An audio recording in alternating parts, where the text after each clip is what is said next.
After 9 years, this Prime Minister is not worth the cost.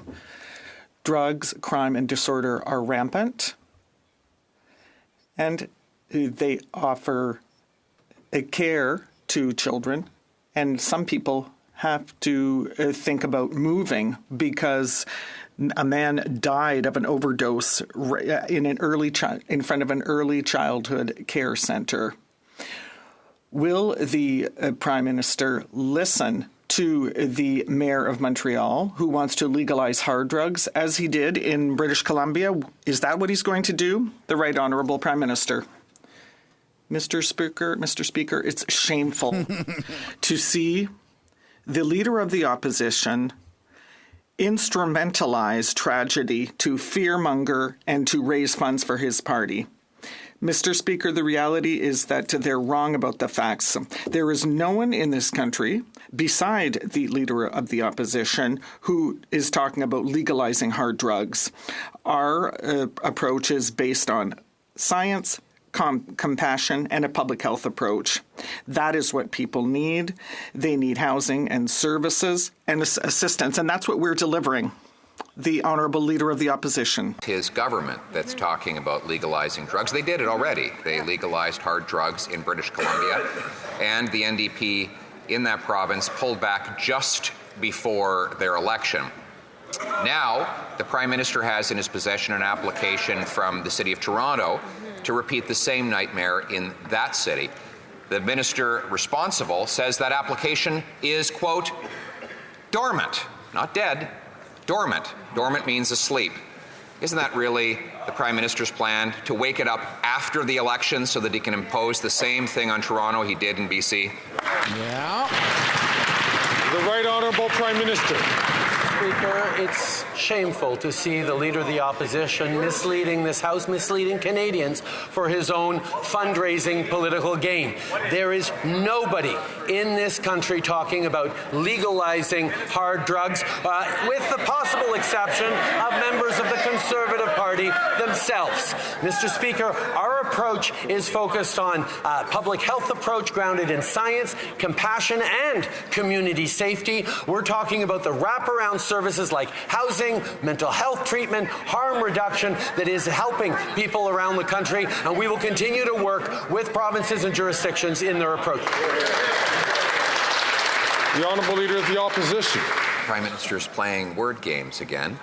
He pretends that there's a difference between legalization and decriminalization. Basically the same thing, but we'll use his word. He brought in decriminalization in British Columbia, which led to a 380% increase in overdose deaths, 2,500 deaths last year, the worst death count in any province's history. So will he, A, admit that his decriminalization in BC was a deadly disaster, or B, admit that he plans to do it again right across the country, everywhere after the next election? Whoa, that's a good question. Prime Minister. Awesome, Pierre. Earlier, the Leader of the Opposition was suggesting I did my homework. You'd think that on an issue that the Leader of the Opposition is making so much fundraising money off of, he would have actually done his work and realized there is a difference between legalization and decriminalization, and that's one that really matters. We, yes, responded to a request for a pilot project by British Columbia to continue to try and approach new approaches in solving this toxic drug overdose epidemic. Stop funding the drugs. Work with British Columbia as we have, as they choose to make adjustments to their pilot project, because we know saving lives and keeping communities safe is the most important thing. Stop providing the drugs. The Honourable Leader of the Opposition.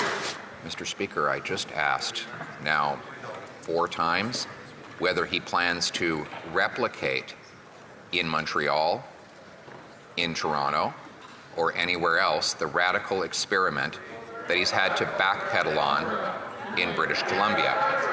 He won't answer the question. He has a request from the Montreal Mayor, the Toronto City Hall, and we don't know what other municipalities. So either A, he believes the experiment was a disaster, or B, he plans to repeat it. which is it?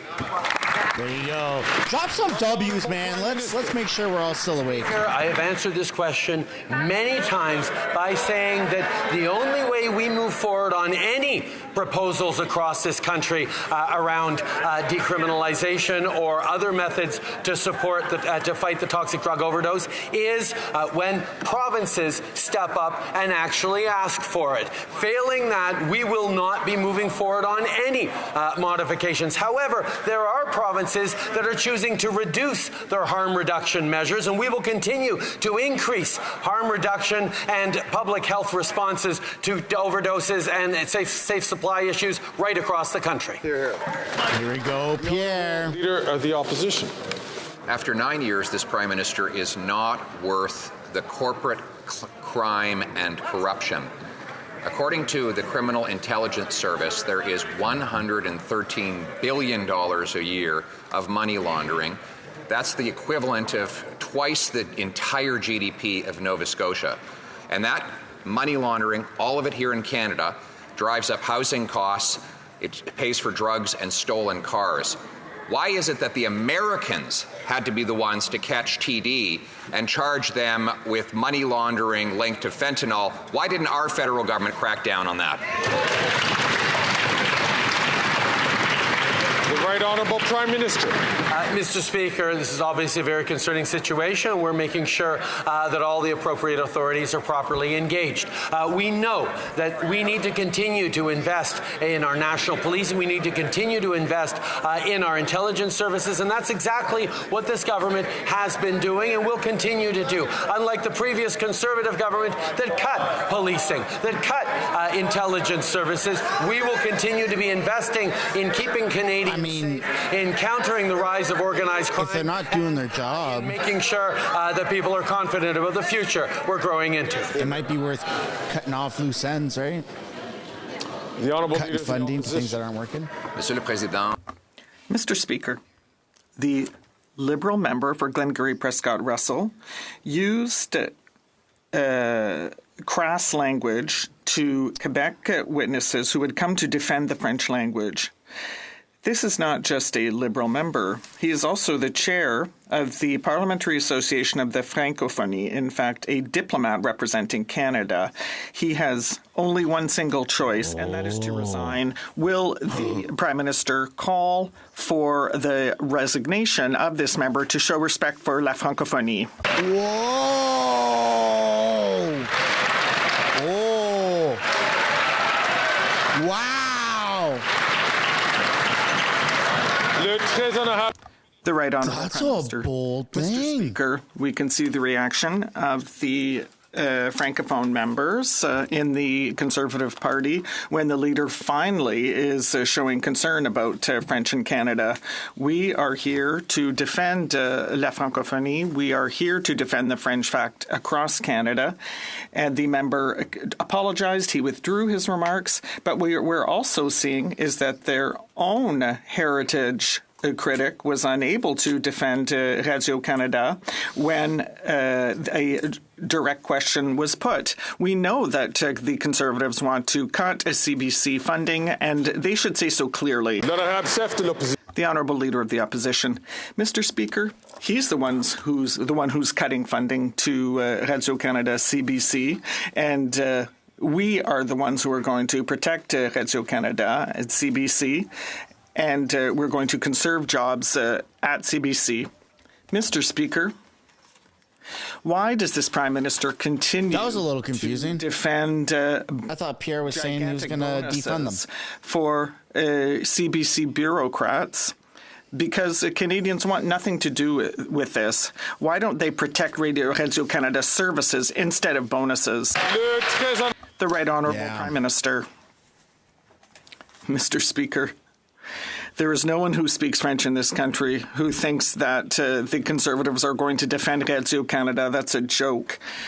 They know full well that the ideological opposition of the Conservative Party to public broadcasters is deeply rooted, and they know full well that the cuts to CBC Radio Canada are going to come if a Conservative government is elected. And that's why they know that they have to fight the Conservative ideology. But I urge the Conservative leader to say in English what he has just said in French.